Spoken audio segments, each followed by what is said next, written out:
Thank you for joining us and welcome to Better Together Live, where we create helpful community connections when it matters most. I am Jamila Bowman, your host and the Community Relations Coordinator here at TherapyWorks. Today, I am happy to be joined by Anastasia Babulevich from NAMI Santa Cruz. Welcome, Anastasia. Thank you so much. You did such a great job pronouncing my last name. That was very impressive. Yes, and you do such a great job pronouncing my name. So good, we're good. Thank you. We started Better Together Live to highlight local resources like NAMI to offer expanded access to support for our local community. We hope you find these conversations helpful. Anastasia, again, thank you so much for being here today. Thank you. Tell us, absolutely. Tell us a little bit about yourself and what is NAMI? So my name is Anastasia, as Jamila introduced me. I am the program manager at NAMI Santa Cruz County. So I run all of our programs, make sure our support groups and classes get off of the ground, help our coordinators out, stuff like that. And I'm sure we'll talk a little more about all the programs. But NAMI is the National Alliance on Mental Illness. So it's a national organization. There is a affiliate in, I think I've heard every single county has a NAMI affiliate. So that's what I heard. NAMI Santa Cruz is the local affiliate of NAMI National. Mm-hmm. And what we do is support people with mental health challenges by offering free resources. We try to make them as accessible as possible, and everything is online right now. And the main branches that we kind of offer those resources are education, support, and advocacy. So we support all those affected by mental health challenges and their families and the surrounding community. So law enforcement, providers, teachers, really anybody that knows or works with somebody with mental health challenges, which is, as we know, it's all of us. I know. And NAMI's been around since the 70s or 80s? Yeah, oh my gosh, I think 60s. They just celebrated the 40th anniversary. So the National has been around for 40 years. Yeah, I think NAMI Santa Cruz has been around for about 20, something around there. Yeah. Okay. Do you get a lot of volunteers? Yes, oh my gosh. And, like family support or teaching, what do you do? What is the most things you do? Yes, exactly. So volunteers is basically the foundation of our entire organization. And that is really it's tied with our mission of we help people with certain experiences connect to people with those same experiences, because we feel that there's a big empowerment and sense of hope that happens when people who have certain conditions, certain challenges connect with others who have been through the system, who have had those experiences as well. So the way our organization kind of works is people go through our support groups, people go through our classes, and they decide, hey, this was a resource that was really helpful for me. I want to give back. So our organization right now in Santa Cruz, we have only 4 staff members, and we have about 70 active volunteers. So wow. Our volunteers are incredible. It's we're so grateful, and we're really that's the heart of it, really, is people helping people, right? That's great. So they're the ones who run all of our classes, all of our support groups, and that's how we get everything done. Can you talk to me a little bit about your classes for families and individuals? Absolutely. So actually the peer-to-peer class was the first way that I was introduced to NAMI, because I also live with mental health conditions, and I was introduced as a peer to NAMI. So I'll start with that one. Peer-to-peer is an 8-week course that is run by people with mental health conditions. So like I said, volunteers who have their own experiences and decide, hey, I want to get trained to teach this class. And it's for people with mental health conditions who are interested in learning more about recovery and what it means to manage your mental health, and what is a mental health condition? How do I talk to a provider? How do I talk to my family members? So really kind of mental health 101 as somebody with those experiences. And to join the class, you don't have to have a diagnosis, nothing like that. You just have to say, hey, I'm having some mental health, concerns, and I want to know a little bit more about it. You could also be having a diagnosis that you've had for decades. We have a big diversity of people who come through in their journeys. So our class is a little different from something like our support groups or our community events in that you have to sign up for it. So there's, a limited space, but I think just about everyone who wants to get in gets in, and we offer them 3 times a year. So our next one is coming up January 26th. and you just sign up online, and then we enroll you with our coordinator. We just ask a couple questions, and you're in the class, and we're doing it online right now. So you it's qualify for that class. Okay. Exactly. And it's 8 weeks. So again, our class is a little different than our support group that you can just drop into. So our class is, you come in every single week, and it's a 2-hour class for 8 weeks in a row. And I learned a lot. It's really helped me in my That's training wonderful. community and understanding. Yeah. And then you have the support groups too. Exactly. Okay. And I also want to say before, because there's so much. So before we move forward to the support groups, I also wanted to mention we have that same class for family members. So you can be, there's a the class is called peer-to-peer for those with mental health conditions. And then we have family-to-family for those who are taking care of somebody who's living with mental health conditions. And that is more focused on, again, yes, we're learning about mental health conditions, but we're really learning a lot about problem solving, communication skills, empathy. How do you talk to somebody who's having these experiences that you might not understand, and you have a certain vision for them and what you want for them. So it's also an 8-week course. Also, we're offering it on Zoom, and also you just sign up online and enroll that way. That's great information, Anastasia. Thank you so much. Continue, please. About if you have more stuff to do, I'm excited to hear. I could talk about NAMI forever. I know. I can see you're very passionate about it. I love it. Yeah. And I mean, like I said, I started off as somebody who was a participant in the programs, right? And because NAMI has helped me so much, now I'm able to work for them. So I do have a lot of passion for the work. So I also wanted to mention we have a class that is specific to parents of youth, which is similar, but it's 6 weeks, and it's again focused on youth, on being a parent or a caregiver of a youth with mental health concerns, because that looks a little different than being a caregiver of an adult with mental health conditions, right? So the other branch that I really like to talk about is our support groups, and so we offer right now 5 different support groups. So one we offer for, again, people with mental health challenges, diagnosis or not, doesn't matter, just come in and join us. We're offering them via Zoom, Monday, Wednesday, Friday. So 3 times a week, completely free. All you need to do is click the link that's on our website. Sign up? No signing up. You just click, okay. Exactly. So it's a little different, because with our classes, you sign up and then you enroll, but with our groups, you can just, if you feel it or not, Monday, Wednesday, Friday afternoon, you can come join us, and there's no commitment. You don't have to participate. You can just check it out for, first couple times, or until you feel comfortable sharing. And so we have those every Monday, Wednesday, Friday afternoon, and you can find all that info on our website. And the group is called Peer Connection. Peer Connection. I'm gonna write it down. Yeah. Sure. And then our other group, our other multiple groups are for different kinds of family members. So again, support groups for people who are taking care of those with mental health conditions, diagnosis or not, a variety of mental health conditions. We have our general family support group, which is for all family members, loved ones, friends, caregivers, what have you, of adults with mental health conditions. So anyone 18 or over, if you're a family of someone who's 18 or over, or a loved one, then you can come to our general family every Thursday evening, again, offered via Zoom.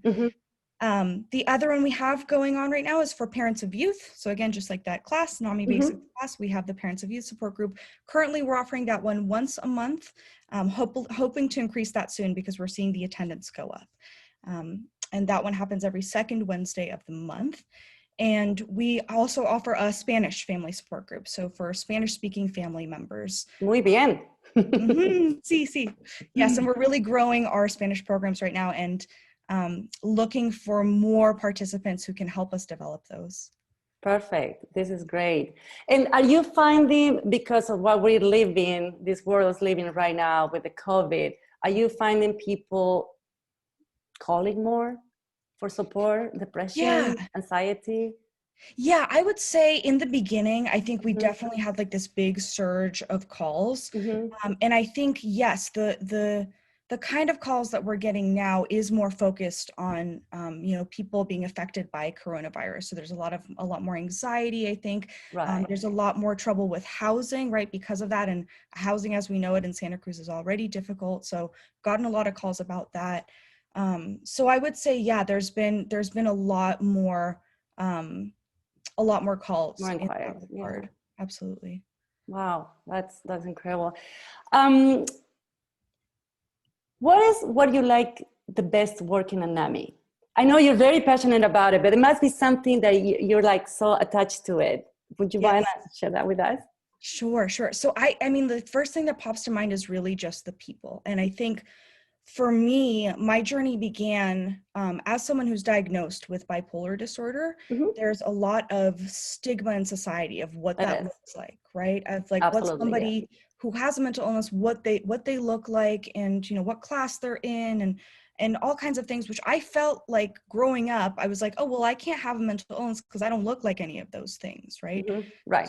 So I was really, when I first joined a support group, I'd be like, well, I'm not like those people, right? So like, I don't want to join because I'm not like them. Mm-hmm. And then when I joined in, when I joined the class, joined the support group, I found more people like me than I have ever seen in my entire You life. didn't feel alone, right? Because at Exactly. first you don't want to be associated with people because you're afraid, because you Yes. don't know, right? Absolutely. Exactly. And it was like, I mean, I think a lot of us have this experience of like finding, like we're like little aliens floating out and about and then like finding our home planet kind of. Right. So it's, and it feels good because, you know, just being able to be really vulnerable with people and talk about our emotions, our mental state in a way that we might not feel safe sharing with other people in our lives. It's really, it's this really lovely community that is so welcoming and inclusive of everybody. And I think we need more spaces like that in our world. We do. We do. Way more people like you, for sure. Yes. So, what is NAMI's philosophy and what it makes it stand out? Yeah, I think there's so many ways to Mm-hmm. answer that question, but I would say our philosophy has to do with if we create spaces for people with mental health challenges and their loved ones, then ultimately we're and through specifically creating spaces for those with mental health challenges by connecting them with other people, right, with those same experiences, we're helping the entire community. Correct. Because 1 in 4 people are affected by mental health conditions. So every single person knows somebody. And if we can uplift the people that need the resources, that need the support in an accessible way, then we're really supporting every single person around us, all the families, every individual that's in Santa Cruz County and beyond, I hope. Mm-hmm. I think also in the past, I want to say maybe 20, 25 years, and correct me if I'm wrong, please. I think people are more comfortable talking about their mental health issues. Because I think before so it was a too. taboo, before it was something that people would not talk, especially if you were a male, Yes, yes, right? absolutely. Absolutely. Yeah, I'm really seeing this shift Mm-hmm. myself, actually. And I have to say, I see it happening a lot from youth culture. Like I see there being a lot more social media, a lot more forums, a lot more places where people feel comfortable connecting with other people and can find other people who are going through similar things. Whereas we didn't have that same kind of mode of connection and Yeah, communication, I think even 10 years ago. you're right. So I'm really seeing those conversations happen more and more and more. I do think there's still a lot more work to do. I think there's a lot of divide and still a lot of stigma connected Yeah. to those with mental health conditions, you know, which includes substance use disorder, Mm-hmm. which include eating disorders. So there's a lot of things that we don't talk about. I'm seeing more discussions, I think, around depression, anxiety, which is a amazing place to start because I think that connects just about all of us. And I think there's also more research, more work, more conversations that need to happen around that and other mental illnesses that exist in our community. Correct. And I love the fact that you have all those, classes that you give to people for free. And because people sometimes they don't understand their feelings. They can explain what it is, right? Some people are living with depression and they don't know Yes, they are depressed until somebody, talks about it and educate them. And that's how, we exactly. can thrive, right?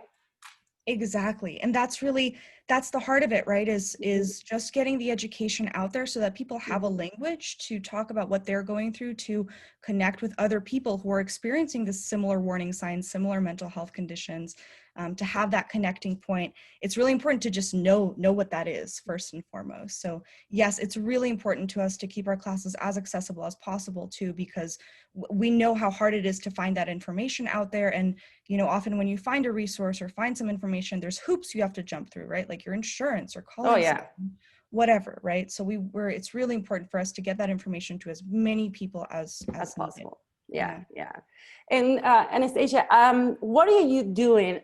This is a personal question, to just distress in these times right now, to connect with family and friends. What's your hobby? What are you doing? Yeah, I love that question because working in a mental health organization, I have to focus on my own mental health too, and I have to make sure that I'm doing well.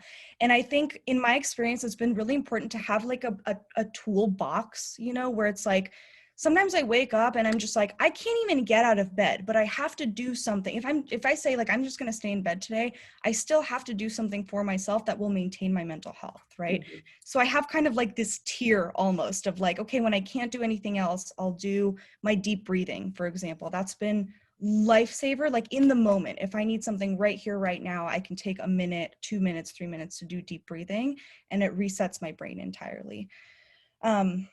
I would say a couple of the other tiers. One of the most important things for me right now, as somebody who is prone to depression, is prone to anxiety, I can really easily, I've always been easily able to isolate. And mm-hmm. right now more than ever, it's just like so easy to do, right? Like you, whatever, you don't communicate with people, no one, yeah. And like, no one's going out anywhere, no one's seeing anyone. So, it's easy to do. So for me, what I found has really helped with my mood, even if it's hard sometimes to start those conversations, has been to connect with people. And in spite of what's going on, and right now I'm doing a lot of Zooming. I'm doing a lot of online, like I'm playing a lot of video games with That's people great. I hadn't done that with before, and just being able to connect in whatever way. The safest way for me right now is Zoom and phone calls and FaceTime. So doing that more and more and more with my friends, my family, has been really important in this time of isolation.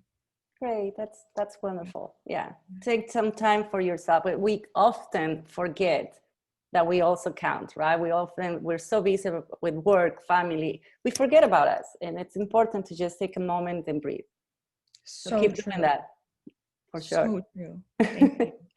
This is wonderful. This is great information that's going to go out there to our community. Is there anything else you would like to add?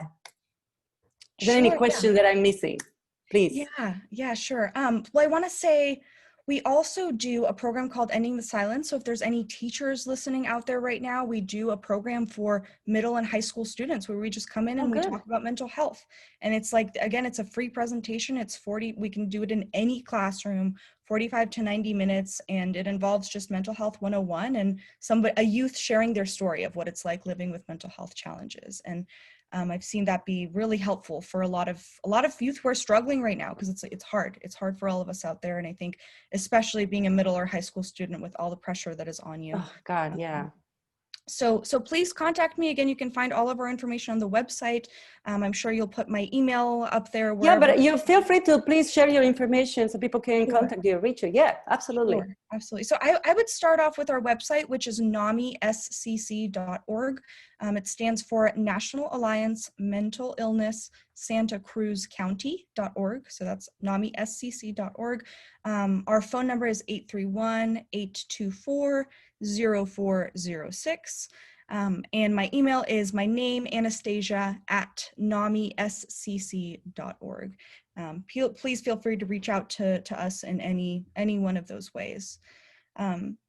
And the one more thing I wanted to also mention was that we love volunteers. So right now, really our huge need is, as I mentioned before, we really want bilingual volunteers or Spanish-speaking volunteers. If you have any connection to the mental health world, like you have your own experiences or you have a loved one, please reach out to us. We really want to get you connected with our programs because we want more resources for the Spanish-speaking community.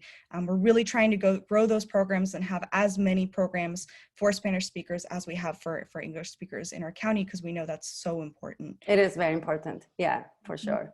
Mm-hmm. Thank you. Thank you so much. And as for us, our philosophy here at Therapy Work is very simple. We are better together.